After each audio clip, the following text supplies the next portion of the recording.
All right, hi everybody, John Meadows here, and today we're training chest. Specifically what I want to do is I want to talk about the Smith machine, and I want to talk about how you can use the Smith machine to get a bigger chest. A lot of people, you say the word Smith machine and people go crazy, they go out of their minds, oh, you're going to hurt yourself. And there is some truth to that. If you don't use the Smith machine properly, you can hurt yourself, just like every other piece of equipment in the gym. With the Smith machine, when you're training chest, first of all, I really like using the Smith machine when I train chest. But you do have to be very careful with the angles that you're using and so forth. And I want to show you what I mean by that. And I also would never make the Smith machine the foundation of my work for chest unless I really had to. But I do think it can be used very effectively. I've been using a little bit more lately because there's a couple exercises that I'm going to show you today that feel really good. I'm going to start with a little bit of a decline. Now, when you look at a Smith machine too, look at the angle of the machine. So this angle, it's probably hard for you to tell, but it's actually going back a little bit. And what I want to do is I want to set up a little decline. So if you notice down here, I've got a couple plates underneath the bench to create a little decline here. Now, if you're wondering, well, why didn't you just wheel a decline in here? Most declines are just a little too steep for my liking. And I feel a lot of rotator stress and uncomfortable feeling in general in my shoulders when I'm on a really steep decline. I prefer smaller declines.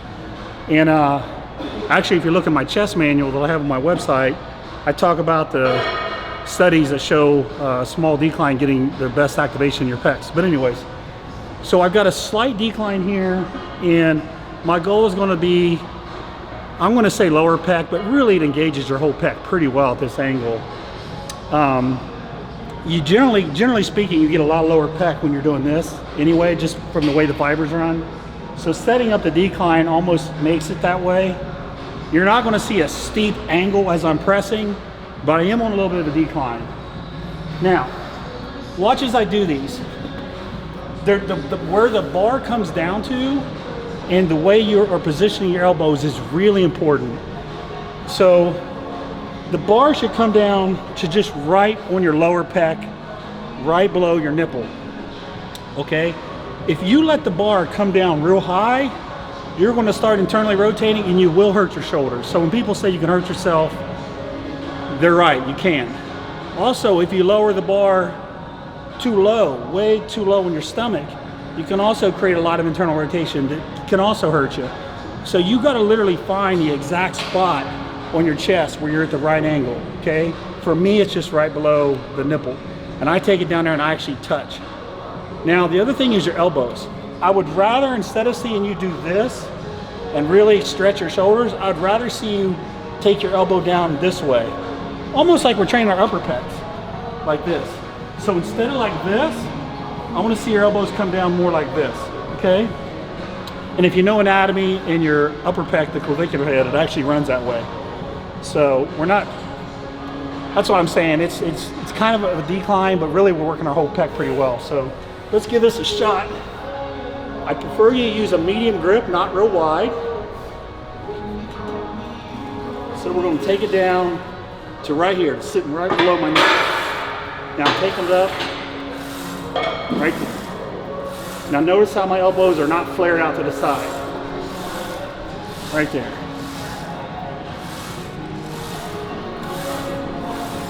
Right there. It's burning my, woo. Okay. So I feel that all over my chest, but probably a little bit more on my lower and outer part. So again, remember the keys on that. Take the bar right here. That's really important. Don't go down like this, okay? Come down like this, okay? Right here on your nipple. I don't want to see any of this. You'll hurt yourself if you do that. Now we're going to flip it around and we're going to do some incline work. Okay, now we're going to go with a slight incline. So I've just bumped the bench up. I don't even know if that's 10 degrees, probably 10 degrees. So the same things are important on the incline. Where the bar goes and where your elbows are angled at. Same thing here. I don't want you up here. I want you here.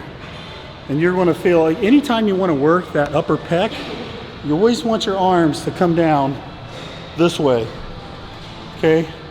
Those fibers run that way, okay? So I don't wanna see this. I don't want all the tension right here. I want tension here. So you're gonna see my elbows come down like that. Now in this one, you don't wanna go to your lower pec. You would definitely hurt yourself. By the time you're coming down to here, look at that rotation of my shoulder. So I want these to come up real high. Now, here's the problem. A lot of people, myself included, when you're coming up that high, if you come down all the way, that's also a little stressful when you rotate your cuff. So what I do is I cut the rep an inch or two short. And actually when I do that, I feel even more tension. The tension kind of doesn't go away. So in the decline, I like to come all the way down, touch my chest, come up. I actually like the flexile nose. These I feel a little better with kind of a shorter range of motion, but constant tension. So I'm not really taking these up and locking. I'm just kind of keeping tension on that upper pec, creating a real nice pump there. So just like this. Medium grip. Okay, elbows aren't coming out there, elbows are here. Now look how high I am on my chest. Okay, up to about 4/5 lockout, right back down. That tension feels awesome right there. Right there. Burning. You can feel that. Whew. I can literally feel that right there pumping up. Now, something I wanted to throw in there. If you watched our upper chest video that I did with Paul Carter, we talked about not arching really hard and pushing your scapula down and locking them into place. So you didn't see me do this. You didn't see me push down real hard and create that, okay? That's great for powerlifters who just want to move the bar from point A to point B, but we want pecs. We want pec activation. We also want healthy shoulders. So I want your upper back tight, but you don't need to be pushed down like this. You don't need to be pushed down like that, okay? Just get your upper back tight. A little arch is good. Little arch, right there. And you're good to go. Right there. You gotta be a little bit careful with packing down your shoulders really hard. You can create some dysfunction in your shoulder there. So that is the second way I like to use the Smith machine for chest. Now I got one more angle to show you. All right, so you've probably, the last couple of videos I've shown these high incline Smiths. Now I had it on a front delt day and I did an exercise index video on it. But believe it or not, these can be really good for your upper chest. Now I know a lot of people, you're probably going to disagree with me and say it's all shoulder, and that's okay. But you know what's interesting is I always, if I'm not exactly sure what something's doing, usually I am, but if I'm not, sometimes what I'll do is I'll just do like 10 sets of it. And that's all I'll do. And then I'll see how I feel the next day. Well, I was out in California once, actually I was at Venice, and for whatever reason, people were using the equipment I wanted to be on, and I was warming up my shoulders and I was doing this. And it was chest day. And I was like, you know what, I'm just gonna do these. And it was really crowded that day. But anyways, I did like 10 sets of these. Then I did a couple sets of flies, and then I went on and did back and other body parts. But the next day, my upper chest was really, really sore. And if you think about it, just as I've said in the other videos, if your arms aren't here, if they're kind of right here and dropping down, you'll get more chest. So I think this is a great combination for shoulders, anterior delts, and upper pecs, actually. So I know it seems weird to do something this high for your upper pecs, but again, if your elbows are traveling the right path, you will get some good upper pec work. So let's do some of these now. You got to keep the bar in really close though. If you get the bar on front of you, if nothing else from this video, I want you to understand that when you're using a Smith machine, you don't want to get a lot of this internal rotation. Really hard on your shoulders and it will injure them. So you want to keep the bar in pretty close. Now the other thing is this one either, I wouldn't take it all the way down. I'll take it right here. You see where my elbows are traveling? Right there. I'm not out here like this. I'm in. So I'm actually getting some upper pec and shoulder. Now about chin is the lowest I ever want to go. And what I do is if I'm trying to get, burns. What I do is if I'm trying to get more shoulder, I'll cut it up even higher and I'll stop like right here. But if I do want to get a little pec, I feel like I got to go down like 2 inches lower and I'll get a little more pec. Like on that one there, I could feel it in my chest burning. Me personally, I would under no circumstance would I personally go down all the way. As I've said before in other videos, when I do that, it literally feels like a bomb went off of my shoulders the next day. That's not a good thing. I've got really healthy shoulders. And I think one of the reasons why I have healthy shoulders is because I listen to my body. If something doesn't feel right or doesn't feel right the next day, then I listen. Like maybe that wasn't a good idea. And what I've noticed is every time I go real deep on these, I'm in pain for like 2 weeks.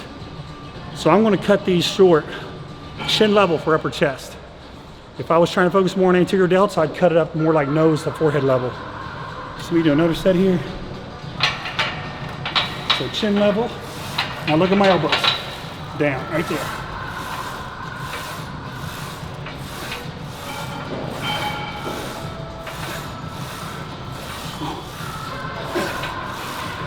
Oh, man. Ooh, I was burned. So anyways, that's how I'd like to see y'all use the Smith machine for your chest. I think you can incorporate some of this in your chest workout and you'll really enjoy it. So that's it. I hope you enjoyed the video. I appreciate your continued support. If you like the video, as always, comment. I'm still looking at all those comments. And subscribe if you already haven't. Maybe even share the video. Thanks. If you like that video, I know you're going to love my app, available on the Google Play Store for Android, iPhones, in the Apple Store. There's so much information on here, it's amazing. Training, workouts, hundreds of workouts, nutrition methodology questions, chemical enhancement, supplementation, client prep, and a Q&A button. Check it out.